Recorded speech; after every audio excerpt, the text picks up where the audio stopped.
Okay, so let me hand out your semester test. Even if you think you are done, you get it back.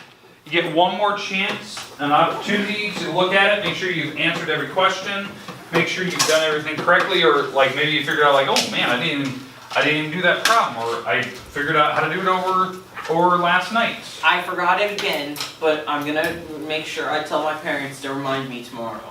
Okay. I swear I will get it to you before tomorrow. 20% of your grade. Tomorrow. Depending on whether you can remember that.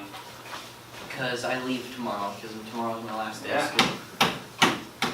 If you don't have it turned in, that's something else.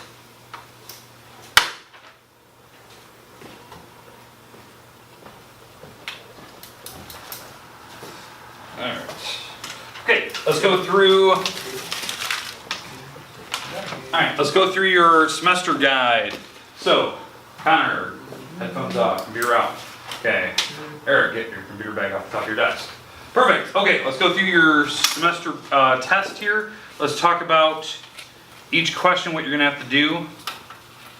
Alright, so number one, make sure you're giving me the fraction for shaded over total. I feel confident with my answers. Give me the decimal and the percent. You have to give me all three. Number two, you have to write that in either algebraic or You forgot the proportion. fraction part of the number one. I said it. You did? were talking without me.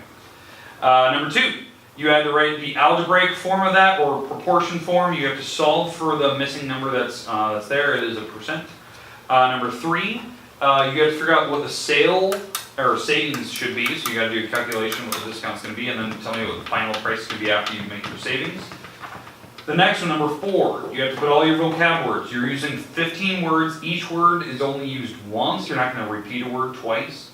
And again, the word bank has 20, so you're not using 5 of those words if you do the math correctly.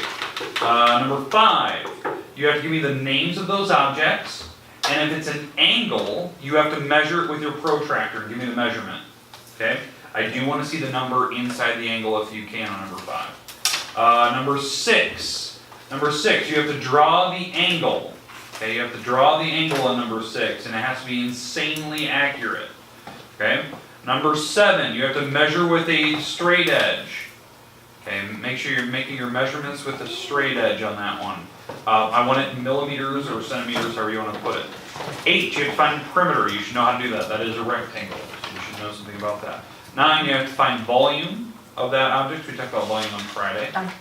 And 10 and 11, you have to draw the length of those segments in inches. So you should know what those are. They should be pretty basic measurements. Take your time. Remember, on the ones where you have to draw or measure with a ruler or with the protractor if you're doing an angle, you have to be insanely accurate. If it's off by more than a mark or two, I'm already counting a point off. So it just depends. Okay, the rest of the time is yours. If you get finished, done, complete, however you want to say it, you can turn it in my basket, and then you can work on whatever else you need to. Okay. You can work quietly on something. Okay? Tomorrow you'll get these back graded, so you can see what your final grade is in here, as long as you have everything turned in. Okay, that's it. The rest of the time is yours. Calculators are over there if you need them.